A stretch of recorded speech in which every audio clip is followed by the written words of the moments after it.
ಏರಿಕೆ ರಾಜ್ಯದ ಜನತೆಗೆ ಮತ್ತೆ ಶಾಕ್ ಕೊಟ್ಟ ಸರ್ಕಾರ ಸಚಿವ ಸಂಪುಟ ಸಭೆಯಲ್ಲಿ ದರ ಏರಿಕೆಗೆ ಒಪ್ಪಿಗೆ ಕೊಡಲಾಗಿದೆ ಬ್ಯಾಕ್ ಟು ಬ್ಯಾಕ್ ಒಂದಾದ್ಮೇಲೆ ಒಂದು ಬರೆಗೆರೆಯೋ ಕೆಲಸವನ್ನ ಸರ್ಕಾರ ಮಾಡ್ತಾ ಇದೆ ಮೆಟ್ರೋ ರೇಟ್ ಜಾಸ್ತಿ ಆಗಿದ್ದಾಯ್ತು ಬಸ್ ಚಾರ್ಜ್ ಜಾಸ್ತಿ ಆಗಿದ್ದಾಯ್ತು ಇದ್ರ ಜೊತೆಗೆ ಹಾಲಿನ ದರ 4 ರೂಪಾಯಿ ಒಂದಲ್ಲ ಎರಡಲ್ಲ 4 ರೂಪಾಯಿಯನ್ನ ಏರಿಕೆ ಮಾಡಲಾಗಿದೆ ಒಂದ್ ಕಡೆಯಲ್ಲಿ ಫ್ರೀ ಇನ್ನೊಂದು ಕಡೆಯಲ್ಲಿ ದೋಚು ಆಗ್ಬಿಟ್ಟಿದೆ ಈ ಕಥೆ ಸಚಿವ ಸಂಪುಟ ಸಭೆಯಲ್ಲಿ ದರ ಏರಿಕೆಗೆ ಒಪ್ಪಿಗೆಯನ್ನ ನೀಡಲಾಗಿದೆ 4 ರೂಪಾಯಿ ಏರಿಕೆಯನ್ನ ಮಾಡಲಾಗಿದೆ ಸೊ ಒಂದು ಈ ದರ ಏರಿಕೆ ಮಾಡಲಾಗುತ್ತೆ ಅನ್ನೋ ವಿಚಾರ ಇತ್ತು ಓಡಾಡ್ತಾನೂ ಇತ್ತು ಚರ್ಚೆಯಲ್ಲೂ ಇತ್ತು ಆದರೆ ಇದೀಗ ಒಪ್ಪಿಗೆಯನ್ನ ನೀಡೋದ್ರ ಮುಖಾಂತರವಾಗಿ ರಾಜ್ಯದ ಜನತೆಗೆ ಸರ್ಕಾರ ಶಾಕ್ ಅನ್ನ ಕೊಡಲಾಗಿದೆ ನೋಡಿ ಆಲ್ರೆಡಿ ಜನರು ಹಿಡಿಶಾಪ ಹಾಕ್ತಾ ಇದ್ದಾರೆ ಅಲ್ಲ ಸ್ವಾಮಿ ಎಲ್ಲದಕ್ಕೂ ಈ ತರ ರೇಟ್ ಜಾಸ್ತಿ ಮಾಡ್ಕೊಂಡು ಹೋದ್ರೆ ದುಡ್ಡಿಲ್ಲದೆ ಇಲ್ಲಿ ಏನು ನಡೀತಾನೆ ಇಲ್ಲ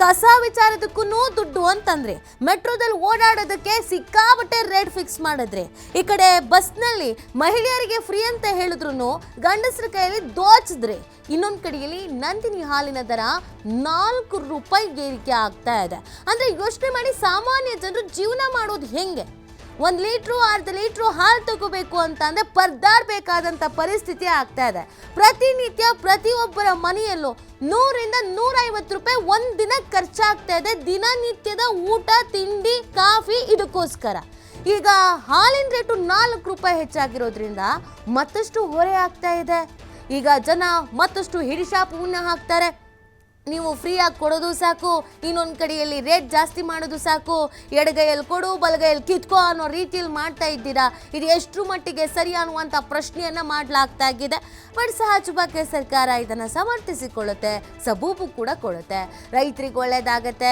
ಬಹಳ ನಷ್ಟದಲ್ಲಿಗಿತ್ತು ಹಾಲಿನ ದರ ಏರಿಕೆ ಮಾಡಿದೆ ಅಷ್ಟು ವರ್ಷ ಆಗಿತ್ತು ಇಷ್ಟು ವರ್ಷ ಆಗಿತ್ತು ಬೇಡಿಕೆ ಇತ್ತು ರೈತರಿಗೆ ಒಳ್ಳೇದಾಗಲಿ ಅಂತ ಮಾಡಿದ್ವಿ ಕೊನೆಯದಾಗಿ ಏರಿಕೆ ಏನಿದೆ ಆ ಏರಿಕೆ ಜನಸಾಮಾನ್ಯರಿಗಂತೂ ಇದ್ದೇ ಇರುತ್ತೆ ನೋಡಿ ಇದೀಗ ರಾಜ್ಯ ಸರ್ಕಾರ ಶಾಕ್ ಅನ್ನ ಕೊಟ್ಟಿದೆ ಸಚಿವ ಸಂಪುಟ ಸಭೆಯಲ್ಲಿ ಇವತ್ತು ಸಭೆಗಿತ್ತು ಸಾಕಷ್ಟು ಮಹತ್ವದ ವಿಚಾರಗಳ ಬಗ್ಗೆ ಚರ್ಚೆ ಇತ್ತು ಈ ಮಹತ್ವದ ವಿಚಾರಗಳ ಜೊತೆಗೆ ಜನರಿಗೆ ಬರೆ ಹಾಕೋ ವಿಚಾರದ ಬಗ್ಗೆಯೂ ಕೂಡ ಚರ್ಚೆ ಆಗಿದೆ ಅದಕ್ಕೆಲ್ಲರೂ ಒಪ್ಪಿಗೆನೂ ಕೂಡ ಕೊಟ್ಟಿದ್ದಾರೆ ಹಾಗಾಗಿ 4 ರೂಪಾಯಿ ಜಾಸ್ತಿ ಆಗಿದೆ ಯಾವಾಗಿಂದ ಈ ದರ ಬರುತ್ತೆ ರೂಢಿಗೆ ಅನ್ನೋದನ್ನ ನೋಡ್ಬೇಕಾಗುತ್ತೆ ಮೇ ಬಿ ಏಪ್ರಿಲ್ 1ರಿಂದ ಅಂತಾನೆ ಹೇಳ್ಬಿಡ್ತಾರೋ ಏನು ಕೆತ್ತ ಅನ್ನೋದು ಪ್ರಶ್ನೆ ಇದೆ ಈಗಾಗಲೇ ಎಲ್ಲದ್ರ ರೇಟು ಜಾಸ್ತಿ ಆಗಿದೆ ನೋಡಿ ನೀವು ಏನೇ ಕೊಂಡ್ಕೊಳ್ಳೋಕೆ ಅಂತ ಹೋಡಿ ಎಲ್ಲದ್ರ ರೇಟು ಜಾಸ್ತಿ ಆಗಿದೆ ಈ ಬಗ್ಗೆ ಮತ್ತಷ್ಟು ಮಾಹಿತಿಯನ್ನು ನೀಡ್ತಾರೆ ನಮ್ಮ ಪ್ರತಿನಿಧಿ ಶಿವು ಹಾಲಿನ ದರ ಏರಿಕೆ ಮಾಡ್ತಾರೆ ಆ ನಿಟ್ಟಿನಲ್ಲಿ ಚರ್ಚೆ ಇದೆ ಅಂತ ಹೇಳಲಾಗ್ತಿತ್ತು ಈಗ 4 ರೂಪಾಯಿ ಏರಿಕೆ ಆಗಿದೆ ಯಾವ ರೀತಿಯಾಗಿ ಸಾರ್ವಜನಿಕ ವಲಯದಲ್ಲಿ ಆಕ್ರೋಶ ವ್ಯಕ್ತವಾಗ್ತಿದೆ ಹೊರೆ ಹೇಗಾಗ್ತಿದೆ ಯಾವತ್ತಿಂದ ಜಾರಿಗೆ ಬರುತ್ತೆ ಶಿವು ಇದು ಸಿದ್ದರಾಮಯ್ಯ ಅವರ ನೇತೃತ್ವದಲ್ಲಿ ನಡೀತಾ ಇರುವಂತಹ ಸಚಿವ ಸಂಪುಟ ಸಭೆಯಲ್ಲಿ ಹಾಲಿನ ದರ ಏರಿಕೆ ಬಗ್ಗೆ ಗಂಭೀರವಾಗಿ ಚರ್ಚೆ ಆಯಿತು ಕೆಲವು ಸಚಿವರು 2-3 ರೂಪಾಯಿ ದರ ಏರಿಕೆಯ ಬಗ್ಗೆ ಅಭಿಪ್ರಾಯಗಳನ್ನ ವ್ಯಕ್ತಪಡಿಸಿದ್ರು ಕೆಲವು ಸಚಿವರು 2 ರೂಪಾಯಿ ದರ ಏರಿಕೆ ಮಾಡಿದ್ರೆ ಸಮಸ್ಯೆ ಇಲ್ಲ ಬೇಕಾದ್ರೆ ಏರಿಕೆ ಮಾಡಬಹುದು ಅನ್ನುವಂತ ಅಭಿಪ್ರಾಯಗಳನ್ನು ವ್ಯಕ್ತಪಡಿಸಿದ್ರು ಕೆಲವು ಸಚಿವರು ಅದಕ್ಕೆ ವಿರೋಧವನ್ನು ಕೂಡ ವ್ಯಕ್ತಪಡಿಸಿದ್ರು ಆದ್ರೆ ಅಂತಿಮವಾಗಿ ಕಳೆದ ಅರ್ಧ ಗಂಟೆಯಿಂದ ನಡೆದಂತ ಚರ್ಚೆಯಲ್ಲಿ ಅಂತಿಮ ನಿರ್ಧಾರವನ್ನ ತೆಗೆದುಕೊಳ್ಳಲಾಗಿದೆ ಈಗ ಪ್ರತಿ ಲೀಟರ್ ಹಾಲಿನ ದರವನ್ನ 4 ರೂಗಳಿಗೆ ಏರಿಕೆ ಮಾಡಲಾಗಿದೆ ಹೆಚ್ಚಳ ಮಾಡೋದಕ್ಕೆ ಸಂಪುಟ ಒಪ್ಪಿಗೆಯನ್ನ ಕೊಟ್ಟಿದೆ ಯಾಕಂದ್ರೆ KMF 5 ರೂಪಾಯಿ ದರ ಏರಿಕೆಗೆ ಬೇಡಿಕೆಯನ್ನ ಇಟ್ಟಿತ್ತು ಈಗ 1 ರೂ ಕಡಿತ ಮಾಡಿ 4 ರೂ ಏರಿಕೆಗೆ ಈಗ ಸಂಪುಟ ಒಪ್ಪಿಗೆಯನ್ನ ಕೊಟ್ಟಿರೋದ್ರಿಂದ ಸಹಜವಾಗಿ ಈಗ ಗ್ರಾಹಕರ ಜೇಬಿಗೆ ಇದು ಹೊರೆ ಬೀಳಲಿದೆ ಇವತ್ತು ಮಧ್ಯರಾತ್ರಿಯಿಂದಲೇ ಬಹುತೇಕವಾಗಿ ಈ ದರದ ಎಫೆಕ್ಟ್ ಗ್ರಾಹಕರಿಗೆ ಬೀಳುವಂತ ಸಾಧ್ಯತೆಗಳು ಕೂಡ ಇದೆ ನೀತಿ ಯಾಕಂದ್ರೆ ಬಹಳ ದಿನಗಳಿಂದಲೂ ಕೂಡ ನಡೀತಾ ಇತ್ತು ರೈತರಿಗೆ ಪ್ರೋತ್ಸಾಹ ಧನವನ್ನ ಕೊಡಬೇಕು ಹಾಗೆ ಒಕ್ಕೂಟಗಳಿಗೂ ಕೂಡ ಲಾಭ ಆಗಬೇಕು ಸರ್ಕಾರದ ಲಾಭವನ್ನ ಗಮನದಲ್ಲಿ ಇಟ್ಕೊಂಡೆ ಈ ಒಂದು ಚರ್ಚೆ ಶುರುವಾಗಿತ್ತು KMF 5 ರೂಪಾಯಿ ದರಕ್ಕೆ ಬೇಡಿಕೆಯನ್ನ ಇಟ್ಟಿದ್ರೆ 1 ರೂಪಾಯಿ ಮಾತ್ರ ಈಗ ಅದರಲ್ಲಿ ಕೈ ಬಿಟ್ಟು 4 ರೂ ದರ ಏರಿಕೆಗೆ ಈಗ ಸಂಪುಟ ಒಪ್ಪಿಗೆಯನ್ನ ಕೊಟ್ಟಿರೋದ್ರಿಂದ ಸಹಜವಾಗಿ ಸರ್ಕಾರಕ್ಕೂ ಕೂಡ ಆದಾಯ ಹೆಚ್ಚಾಗತ್ತೆ ಹಾಗೆ ರೈತರಿಗೆ ಪ್ರೋತ್ಸಾಹಧನ ಕೂಡ ಇದರಿಂದ ಸಿಗುತ್ತೆ ಆದ್ರೆ ಗ್ರಾಹಕರಿಗೆ ಮಾತ್ರ ಇದು ದೊಡ್ಡ ಬರೆ ಬಿದ್ದಂತೆ ನೀತಿ ಶಿವು ಈಗ ಆಲ್ರೆಡಿ ಎಲ್ಲದ್ರ ರೇಟು ಜಾಸ್ತಿ ಆಗಿದೆ ಹಿಡಿಶಾಪ ಹಾಕ್ತಿದ್ದಾರೆ ಜನ ಈಗ 1 ರೂಪಾಯಿ 2 ರೂಪಾಯಿ ಜಾಸ್ತಿ ಆಯಿತು ಹೇಗೋ ರೈತರಿಗೆ ಪ್ರೋತ್ಸಾಹ ಧನ ಸಿಗುತ್ತೆ ಅಂದರೆ ಅದೊಂದು ಲೆಕ್ಕ 4 ರೂಪಾಯಿ ಏಕ್ದಮ್ ಜಾಸ್ತಿ ಅಂತಂದರೆ ತೀರಾ ಸಮಸ್ಯೆ ಆಗ್ಬಿಡುತ್ತೆ ಹಾಗಿದ್ರೆ ಹಾಲು ಕೊಂಡ್ಕೊಳ್ಳೋರು ಕಾಫಿ ಟೀ ಪ್ರಿಯರು ಎಲ್ಲ ಏನು ಮಾಡಬೇಕು ಅಂತ ಸೊ ಈ 4 ರೂಪಾಯಿ ಯಾಕೆಂದ್ರೆ ಹಾಲಿನ ದರ ಏರಿಕೆ ಆಗಿದೆ ಅಂದ್ರೆ ಗ್ರಾಹಕರ ಜೇಬಿಗೆ ಈಗ 4 ರೂಪಾಯಿ ಬರೆ ಬೀಳತ್ತೆ. ಇದರ ಜೊತೆಗೆ ಮತ್ತಷ್ಟು ಬರೆಗಳು ಕೂಡ ಬೀಳುತ್ತೆ. ಯಾಕಂದ್ರೆ ಹೋಟೆಲ್ ಚಹಾ ಅಂಗಡಿಗಳಲ್ಲಿ ಈಗ ಕಾಫಿ ಟೀ ಬೆಲೆ ಕೂಡ ಏರಿಕೆ ಮಾಡ್ಬೇಕಾಗತ್ತೆ ಅನಿವಾರ್ಯವಾಗಿ. ಕಳೆದ 2-3 ತಿಂಗಳ ಹಿಂದಷ್ಟೇ ಏರಿಕೆಯನ್ನ ಮಾಡಲಾಗಿತ್ತು. ಈಗ ಮತ್ತೆ ಹಾಲಿನ ದರ ಏರಿಕೆ ಆಗಿರೋದ್ರಿಂದ ಸಹಜವಾಗಿ ಕಾಫಿ ಟೀ ಬೆಲೆ ಕೂಡ ಏರಿಕೆ ಆಗತ್ತೆ. ಇದು ಕೂಡ ಗ್ರಾಹಕರಿಗೆ ಹೊರೆ ಬೀಳುತ್ತೆ. ಯಾಕಂದ್ರೆ ಕೇವಲ ಗ್ರಾಹಕರಿಗೆ ಬರೀ ನೇರವಾಗಿ ಹಾಲು ಖರೀದಿ ಮಾಡುವಂತಹ ಗ್ರಾಹಕರಿಗಷ್ಟೇ ಇದು ಬರೆ ಆಗೋದಿಲ್ಲ. ಕಾಫಿ ಟೀ ಹೋಟೆಲ್ಗೆ ಭೇಟಿ ಕೊಡುವಂತವ್ರು ಎಲ್ರಿಗೂ ಕೂಡ ಇದರ ಒಂದು ಎಫೆಕ್ಟ್ ಆಗತ್ತೆ. ಹಾಗಾಗಿ ಸಹಜವಾಗಿ ಬೇರೆ ಬೇರೆ ವಸ್ತುಗಳ ದರಗಳು ಕೂಡ, ಪದಾರ್ಥಗಳ ದರಗಳು ಕೂಡ ಏರಿಕೆ ಆಗ್ತಾನೆ ಇದೆ.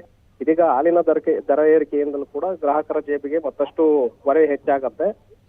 ಸೊ ಇದು ಸರ್ಕಾರದ ಮೇಲೆ ಜನಸಾಮಾನ್ಯರ ಅಸಮಾಧಾನಗಳು ಕೂಡ ಶುರುವಾಗತ್ತೆ. ಫೈನ್, ಥ್ಯಾಂಕ್ ಯು ಶಿವು ತಮ್ಮೆಲ್ಲ ಡೀಟೇಲ್ಸ್ಗಾಗಿ.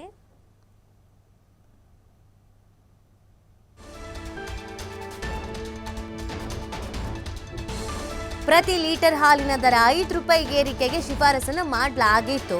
ಆದರೆ 1 ರೂಪಾಯಿ ಕಡಿಮೆ ಮಾಡಿ 4 ರೂಪಾಯಿ ಹೆಚ್ಚಳಕ್ಕೆ ಸರ್ಕಾರ ಒಪ್ಪಿಗೆ ಕೊಟ್ಟಿದೆ.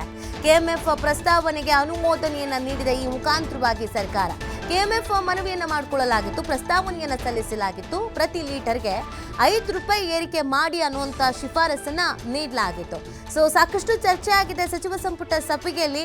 2 ರೂಪಾಯಿ ಮಾಡೋಣ, 3 ರೂಪಾಯಿ ಮಾಡೋಣ ಅಂತ ಎಲ್ಲ ಚರ್ಚೆಗಳ ನಂತರ ಒಂದು ಒಮ್ಮತದ ನಿರ್ಧಾರಕ್ಕೆ ಬಂದಿದ್ದಾರೆ. 5 ರೂಪಾಯಿ ಅವ್ರು ಕೇಳಿದ್ದಾರೆ ಕೆಎಂಎಫ್ನವರು, 1 ರೂಪಾಯಿ ಕಮ್ಮಿ ಮಾಡಿದ್ದಾರೆ. ಸೊ 4 ರೂಪಾಯಿ ಈ ಮುಖಾಂತರವಾಗಿ ಹೆಚ್ಚಳವನ್ನ ಮಾಡಿ ಅನುಮೋದನೆಯನ್ನ ನೀಡಲಾಗಿದೆ. ಸಾಧ್ಯವಾದಷ್ಟು ಇವತ್ತು ಮಧ್ಯರಾತ್ರಿಯಿಂದಲೇ ಈ ಒಂದು ದರ ಪರಿಷ್ಕರಣೆಗೆ ಬರಲಿದೆ ಅನ್ನೋದ್ರ ಬಗ್ಗೆ ಮಾಹಿತಿ ಸಿಗ್ತಾ ಇದೆ.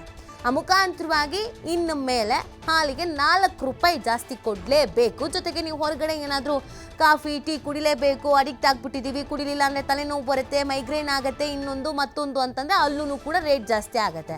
ಈಗ ಆಲ್ರೆಡಿ ಕೆಲವು ಕಡೆಯಲ್ಲಿ 15 ರೂಪಾಯಿನೋ ಒಂದು ಕಾಫಿ ಮಾರ್ತಾ ಇದ್ದಾರೆ, 20 ರೂಪಾಯಿ ಆದರೂ ಆಶ್ಚರ್ಯಕ್ಕಿಲ್ಲ.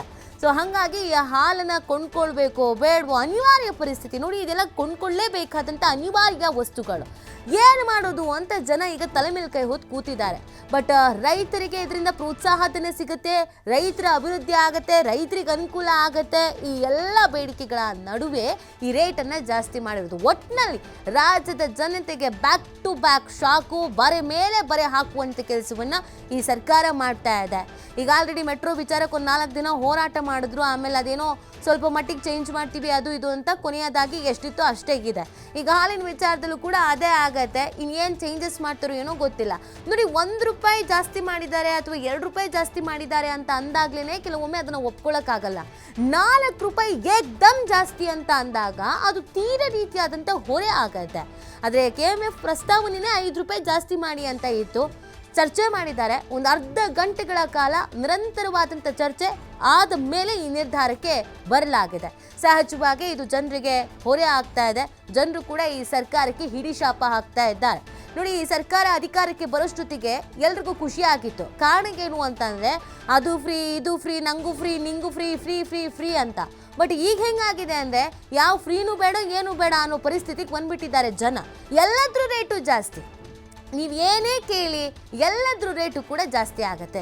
ಎಷ್ಟು ಜನರ ಮೇಲೆ ಹೊರೆ ಹಾಕೋದಕ್ಕೆ ಸಾಧ್ಯನೋ, ಬರಿಗಿಳಿಯೋದಕ್ಕೆ ಸಾಧ್ಯನೋ, ಸಂಪನ್ಮೂಲ ಕ್ರೋಢೀಕರಣ ಮಾಡೋದಕ್ಕೆ ಈ ಥರ ಮಾಡ್ತಾ ಇದ್ದಾರೆ. ಆದಾಯಕ್ಕೆ ಹೊಡೆತ ಬಿದ್ದಿದೆ, ಬೊಕ್ಕಸಕ್ಕೆ ಹೊಡೆತ ಬಿದ್ದಿದೆ ಅಂತ ಈ ಥರ ಮಾಡ್ತಿದ್ದಾರೆ. ಯಾರು ಸ್ವಾಮಿ ಹೇಳಿದ್ರು ಆದಾಯಕ್ಕೆ ಬೊಕ್ಕಸಕ್ಕೆ ಧಕ್ಕೆ ಆಗೋ ಥರದ ಯೋಜನೆಗಳನ್ನು ಜಾರಿಗೆ ತನ್ನಿ ಅನ್ನುವಂಥದ್ದನ್ನು ಸಾರ್ವಜನಿಕರು ಇದೀಗ ಪ್ರಶ್ನೆ ಮಾಡೋ ಪರಿಸ್ಥಿತಿಗೆ ಬರಲಾಗಿದೆ. ಸೊ ಇವತ್ತು